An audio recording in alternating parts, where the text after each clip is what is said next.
Hey Lindsay, hopefully you're doing well. My name is Tyler Chartier. You had requested a little bit more information regarding kind of what we're doing to grow other Instagram accounts and business accounts. So one thing that I want to take and do really quick is go ahead and share my screen with you. I have your information pulled up here. It says sign Gypsies. It looks like you're gaining a little bit of traction. 378 people currently kind of follow your Facebook page. Looks like you're active in events that are happening and giveaways and things like that. So that's great. Pictures of product and kind of real world pictures and stuff. I think that that's all great. But in this video, I'd like to kind of go into detail about, again, what we're doing for other businesses and ultimately how it can translate into your business. So with this video that I'm going to show you, it's going to kind of pinpoint because I think that a lot of your demographic may kind of relate to this example I'm going to use. So without further ado, here's the video. Thanks. All right, so I'd like to show you and kind of highlight some of what our initial clients have been getting in their account. So I think the most important thing to kind of explain to each individual business owner is how can it be effective within their own business. So I want to take and highlight one of these and kind of go to the tools so you show you how we went ahead and sourced their following and ultimately what the outcomes were. So this is the back end of the system that we'll be utilizing. This is not anything for the business owner to really concern themselves with. We take minimal input, or I guess really as much input as the business owner wants to give us to calculate and to kind of set up all the parameters. But for the most part, we know how to target within our software, and unless there's specific requirements, we do pretty much all of the back end of the system. So again, the things that I wanted to kind of highlight are the different follow sources. So with this individual, I'll kind of give you the background story. They are a lifestyle blogger that is also within the LDS religion.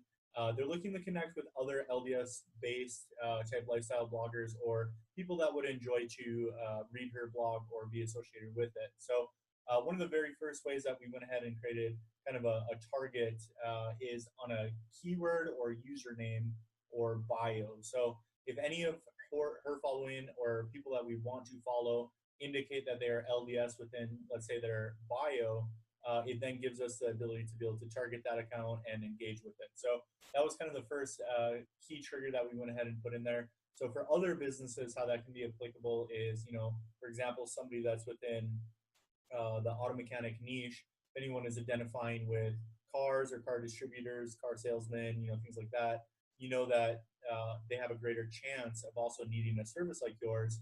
Thus, we can target them that way. So that's just kind of an example. Another one that we really like to utilize with a lot of our businesses are, we take an already pre-existing account that's kind of within the same niche, whether it be a competitor or a kind of industry leader, and we actually get their following to engage with our clients' following. So the way we go ahead and do that is we actually target a specific account. Like I said, a lot of the businesses will, target their competitors' Instagram accounts, thus trying to get their following to come over to your following, ultimately to increase kind of your bottom line. So another one of the features are obviously like specific users.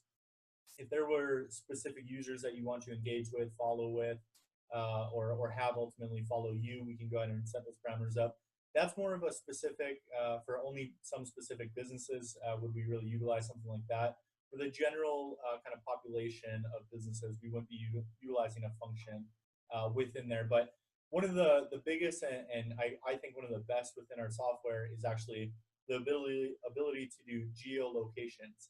So a geolocation, again, to kind of give you the context, this individual being a lifestyle blogger within the LDS religion, we went ahead and created geolocations for all of the individual temples that are here in the state of Utah. So what that kind of allows us to do is anybody that is engaging within these locations, they have their cell phone set to share location, or they're commenting, engaging, ultimately interacting in some way, shape, or form within these specific locations.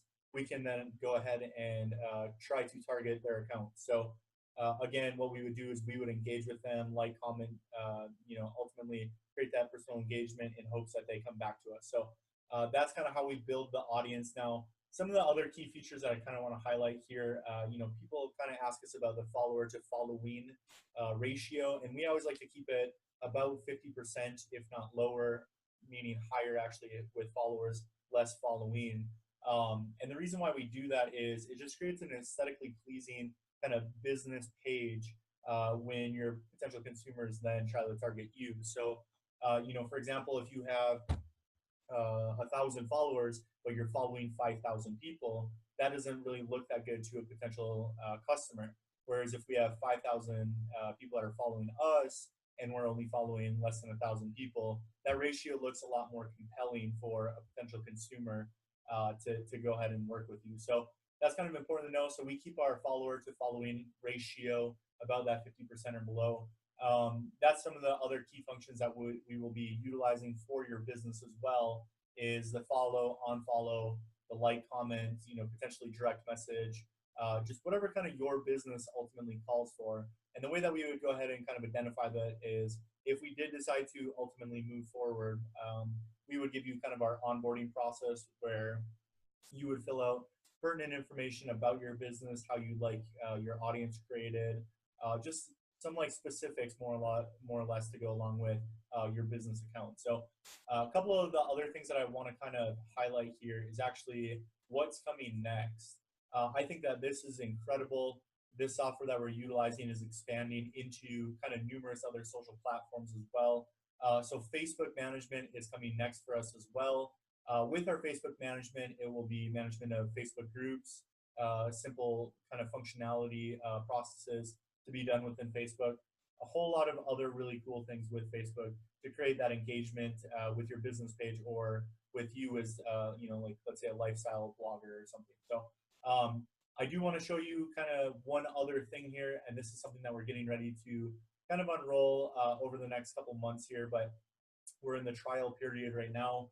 What we're doing is we're actually having our clients go ahead and share content with us to then go ahead and be scheduled as a campaign to be more effective with what we're already doing on kind of the back end, which is the automation aspect. So to give you guys some context, or I should say, this individual's account, they're involved in the Navy, they're a high-ranking kind of official, and they are selling Navy niche type items. So you can see here we have hats, we have bobbleheads, we have challenge coins, belt buckles, just a whole lot of things that are associated with the United States Navy. So this individual, they already had, a highly functioning kind of movement going on Facebook, and what they did was they gave us all of the content that they've already utilized on Facebook, and now told us to create kind of a social media story for them on Instagram. That's kind of what we're finding with a lot of our businesses right now is they have one good, solid, functioning, lead generating kind of social platform, but they're leaving, like I said, up to 800 million people on the Instagram side that have zero exposure to their business. So, that happens kind of a lot. This business owner is doing about $60,000 per month of, generating just from Facebook alone. So you can see how a $100 per month investment could yield a huge return ultimately for them by just literally replicating what we've done on Facebook for them now onto Instagram. So I hope that kind of answers all of your questions, but if you have anything further, I would love to answer it. Until next time, though, I appreciate you watching this video, and I appreciate any feedback you'd like to give me. Thank you.